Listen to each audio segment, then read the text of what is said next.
Hello guys, we are back with our next lecture. In this lecture, let us go through XPath. What is XPath? Okay, guys, this is one of the most important topic, guys. Basically, this topic, if you are good at this, if you understand what is the main goal or what's going on, okay, so you can.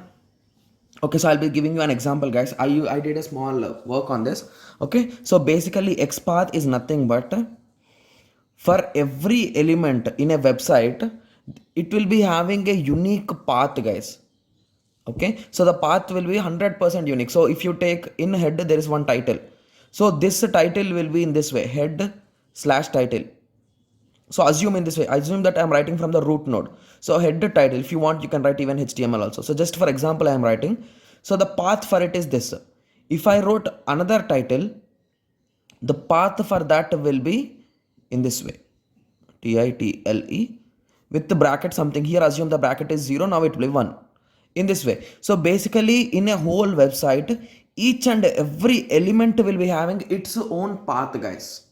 So remember that. So basically whenever you are working with Python, in Python there is a library called Selenium, guys. Selenium, please check the spelling, I don't know the spelling exactly. Okay, so this library is used for web scraping, guys. So basically web scraping is nothing but you can make the program open a browser for you and do the tasks that you want. Like a human it will be doing for you, open the browser, go to Facebook, message my friend, in that way. So you'll be giving it the steps like how to do what things. So basically it should press the buttons, right? It should press the icon, it should press your profile pic, like that it should do some operations. So in that places you will be collecting that items XPath, guys, and you will be giving it in your Python script. So basically this Python script automatically it search for that XPath and it will be clicking that item. So in that way the operations work. So the thing that you should remember is each and every element in a web page will have its own XPath. So whenever you are working on automation projects or any kind of web projects or testing also, so in web projects while testing they will be running some bots, right? So automatically they will be checking all the things like with refresh rate, the response time and all those things. So all those things are written with the help of this XPath, and most of them are written in Python or Java, guys. Okay. Okay, so now let us go through XPath. So what is this XPath? So what it will be having? What are its features? Okay, so basically XPath is, guys, I have just underlined the important things, guys, that you should remember, because this might be the theory for this is really lengthy in the PDF. So I have just underlined some of the statements which you should remember mandatorily, guys. That's mandatory to remember. When the question is given, you need to write them. Okay. Okay, so XPath is an official recommendation of the World Wide Web Consortium, that is nothing but a W3C, guys.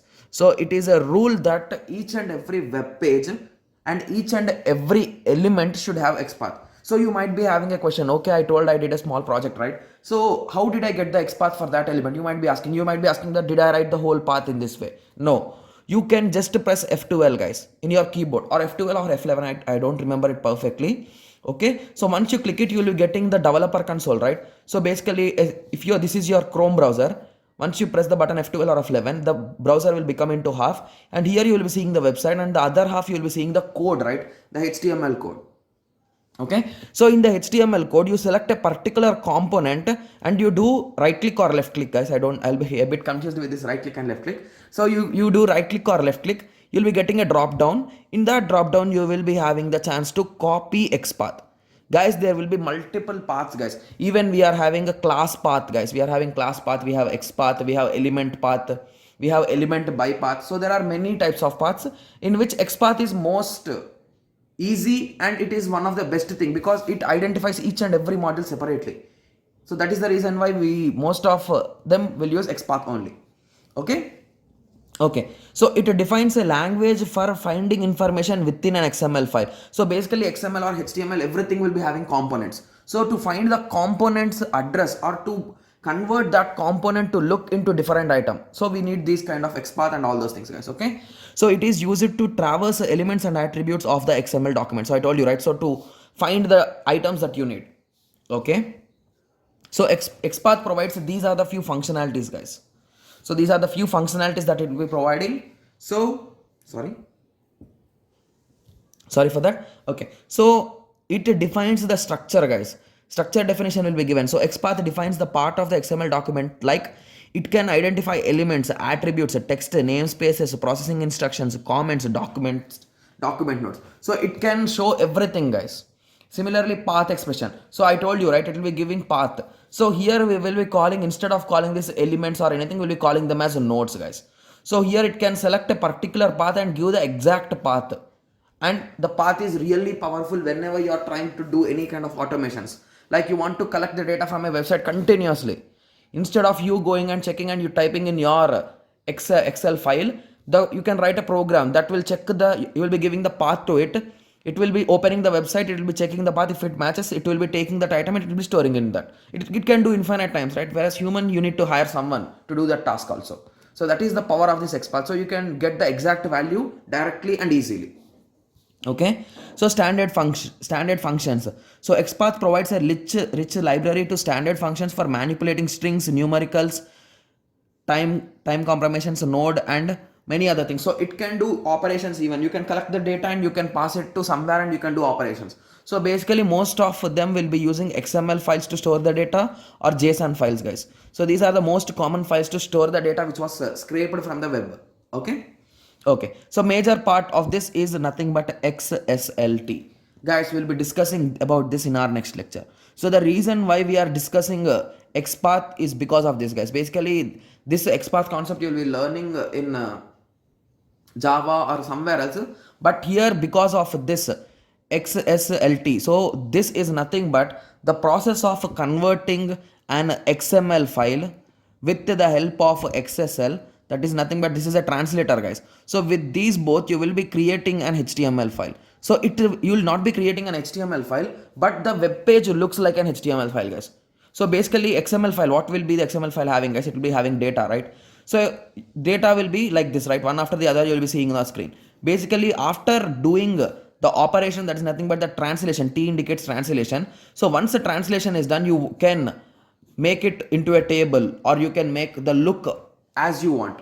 So basically, if a user opens it, it will be in this way. If someone like computer is reading the data from it, it will be in the normal XML format. So that is the main power of this XSLT, guys. Okay, so XPath is one of the major element in XSLT standard and is must have knowledge in order to work on XSLT documents. Guys, we'll be discussing about that in our next lecture. Okay, so we'll be going through examples also, don't worry. Okay, and this is also recommended by W3 recommendation. Okay, W3C. Okay, so always remember that these are the few points. XPath is core component of XSLT.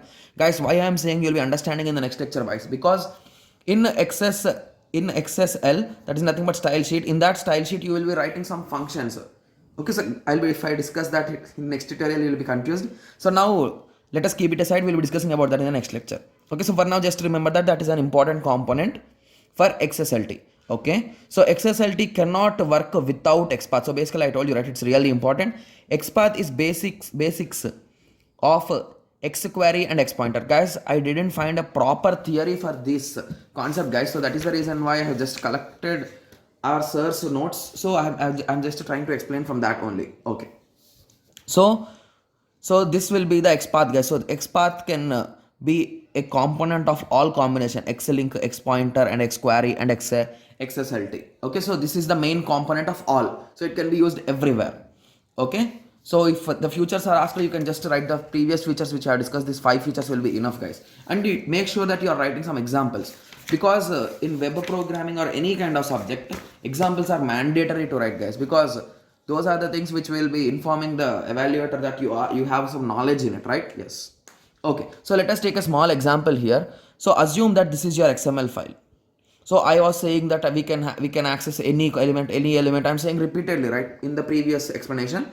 So here let us try to identify some items here. So how you can identify some items? Okay, so here to be closing here. So let me cut it off. Okay, so this is nothing but your XML syntax. After that, we started a books store. Okay, so inside bookstore we are having a book. Inside book we are having title, price. Okay, similarly we are having one more book, title, price, and that's it. So we are having a book store. I'll be writing BS. Inside bookstore we are having 2 books, BB. Inside books we are having one title and one price. Similarly here also title and price. So this is nothing but our XML tree, right? Okay. So once you are clear with the tree, so now let us go through some terminology, guys. Okay. So whenever you name something, so basically these are called as nodes, guys. Book, title, price. So these are nothing but called as nodes. So basically node name. So whenever you intimate directly the node name, it selects all the nodes with the same name. Okay. So I told you each and every element can have their unique path.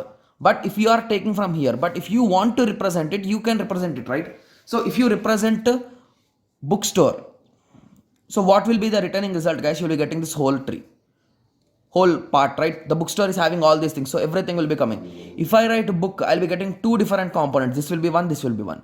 If I write title, I'll be getting this title and this title. If I write price, I'll get this price and this price, like that. So whenever you mention a node, you'll be getting that particular node only. That particular node is selected indirectly. Or you can even assume these all as buttons, guys. So if I select a bookstore, here the bookstore button will be clicked. Like that also you can assume according to your requirement, but you should remember the terminology. That's it. That's what I was trying to say.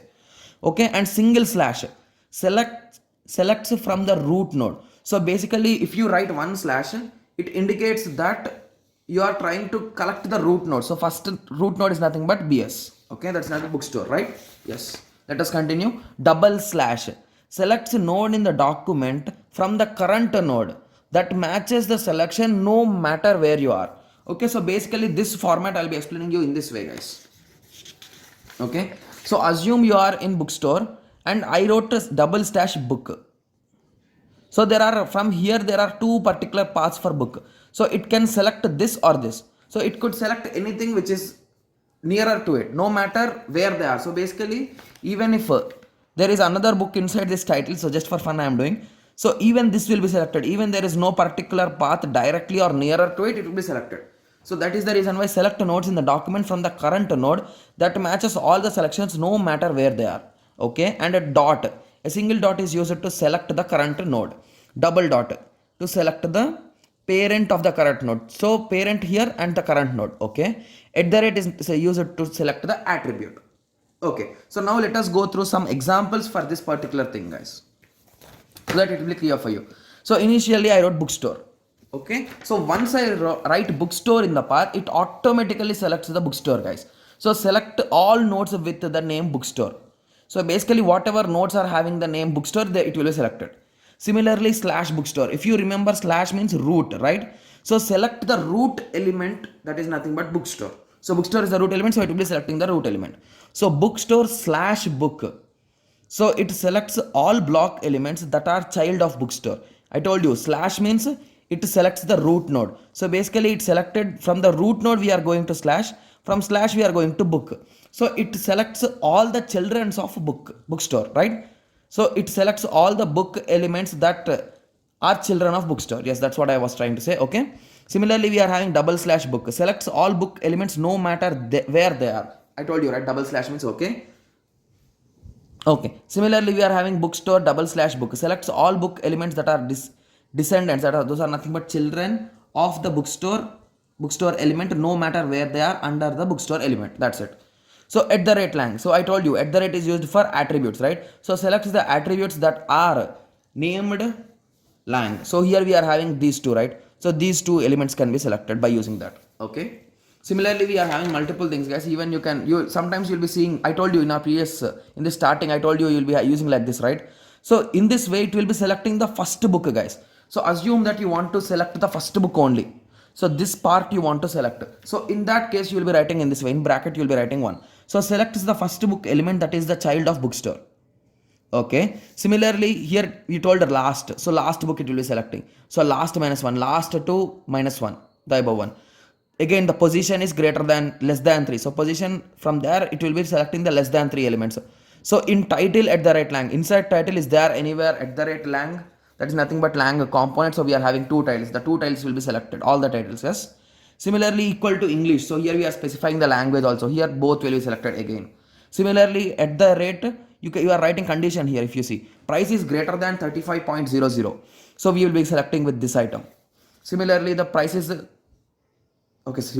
price is greater and we are trying to select the title. So we'll be selecting this title at that time. Okay, so you can just go through the explanation, guys. That's the explanation which is given here. Okay, so I hope everyone got some idea, at least some basic idea on XML, sorry, on XPaths, right? Okay, so you can just check some more examples. There are many examples in this PDF, guys. Okay, so I hope everyone got some basic or clear idea on XML paths or XPath. You can say in simply words, XPath is better. Okay, so I hope everyone got a clear idea. So in the next lecture, we will be starting with XSLT. I told you, right? So the transformation, we'll be just going through the overview, and we'll be solving, or we'll be trying to solve a problem that how it is done internally. Okay, so let us meet in the next tutorial. Thank you. Thanks for watching.